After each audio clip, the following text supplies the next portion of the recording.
नमस्कार। हिंदी डिजिटल पाठशाला में आपका स्वागत है। प्रीवियस क्लास में मैंने पाली भाषा के बारे में बात की थी। आज हम प्राकृत भाषा के बारे में जानेंगे, तो चलिए शुरू करते हैं। तो प्राकृत भाषा की बात करें, प्राकृत भाषा पाली भाषा के बाद आई है। ठीक है। विश्व की 12 भाषा परिवारों में प्राकृत भाषा का संबंध भारोपी परिवार से है। इसके अंतर्गत 8 उपभाषाएं हैं।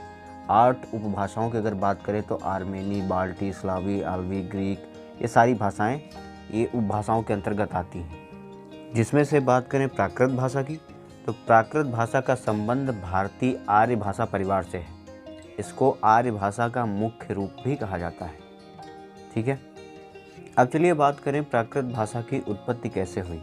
प्राकृत भाषाओं का वर्गीकरण विभिन्न विद्वानों ने भिन्न भिन्न ढंग से किया है और इसकी उत्पत्ति के बारे में भी भिन्न भिन्न मत हैं।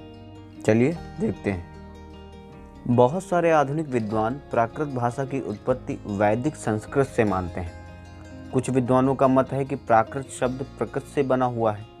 अगर बात करें, हेमचंद जी ने अपने ग्रंथ सिद्ध हेम शब्दानुशासनम में कहा है कि प्रकृति ही संस्कृतम तत्र भवम तत् आगलम व प्राकृतम, अर्थात इन्होंने प्रकृति को ही संस्कृत माना है। जबकि मार्कंडेय जी की बात करें तो उन्होंने भी यही कहा है, प्रकृति संस्कृतम तत्र भवम प्राकृत मुच्यते। ठीक है। अर्थात प्रकृति ही संस्कृत है या उससे जन्मी भाषा को प्राकृत कहते हैं। अब चलिए जानते हैं प्राकृत भाषा को वर्गीकृत कितने भागों में किया गया है। चलिए फिर जानते हैं प्राकृत भाषा का वर्गीकरण। प्राकृत भाषा के वर्गीकरण विभिन्न विद्वानों ने भिन्न भिन्न ढंग से पेश किया है। अगर बात करें, वरुरुचि ने अपने ग्रंथ प्राकृत प्रकाश में प्राकृत भाषा के 4 भेद बताए हैं, जिसमें से पहला महाराष्ट्री, पैसाची, मागधी और सौसेनी।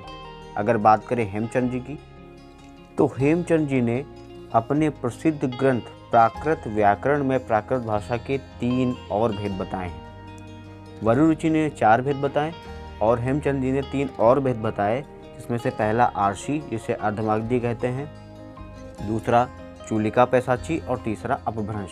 तो कुल मिला के प्राकृत के 7 भेद माने जाते हैं। चलिए अब आगे बात करते हैं प्राकृत भाषा के साहित्य की। प्राकृत भाषा के साहित्य के बारे में हम थोड़ा बहुत जानते हैं। चलिए देखते हैं। हाँ, एक खास बात आपको बता दूं, अगर कभी भी पूछा जाए कि प्राकृत भाषा का पाणिनि किसे माना जाता है, तो प्राकृत भाषा का पाणिनि हेमचंद जी को माना जाता है। अब साहित्य की बात करते हैं। प्राकृत भाषा का सबसे पहला प्रचलित मॉडल अगर कहीं हमें देखने को मिला तो वह अशोक के शिलालेखों में हमें देखने को मिला। इसके अलावा जैन ग्रंथों में हमें 3 प्रकार के प्राकृत देखने को मिलते हैं। अगर कृतियों की बात करें तो नाट्यशास्त्र, जिसे भरत मुनि जी ने लिखा है, प्राकृत लंकेश्वर, प्राकृत चंद्रिका, प्राकृत व्याकरण, जिसे हेमचंद जी ने लिखा है, सतसई कविहाल के द्वारा लिखा गया है, कर्पूर मंजरी शेखर जी के द्वारा लिखा गया है, आदि ग्रंथों में हमें प्राकृत भाषा की झलक थोड़ी बहुत देखने को मिलती है। अब चलिए बात करते हैं प्राकृत भाषा की विशेषताओं के बारे में। इन शॉर्ट इन्हें भी देख लेते हैं। प्राकृत भाषा में प्राचीन भारतीय आर्य भाषा के री और रा का सर्वथा अभाव सा रहता है, यह हमें देखने को नहीं मिलता। प्राकृत में री वर्ण के स्थान पर आ, ई, उ, री का प्रयोग हमें अधिकतर देखने को मिलता है। ए और ओ के स्थान पर हमें ए और ओ का प्रयोग मिलता है, मतलब हर्ष स्वर का ज़्यादा प्रयोग हमें देखने को मिलता है। आगे बात करें तो प्राकृत भाषा में हमें विसर्ग चिन्ह का प्रयोग कहीं देखने को नहीं मिलता है। इसमें ता वर्ग के स्थान पर टा वर्ग पाया जाता है या टा वर्ग की ज़्यादातर प्रयोग हमें देखने को मिलता है। तो इस प्रकार से प्राकृत भाषा के बारे में यह था एक संक्षिप्त विवरण।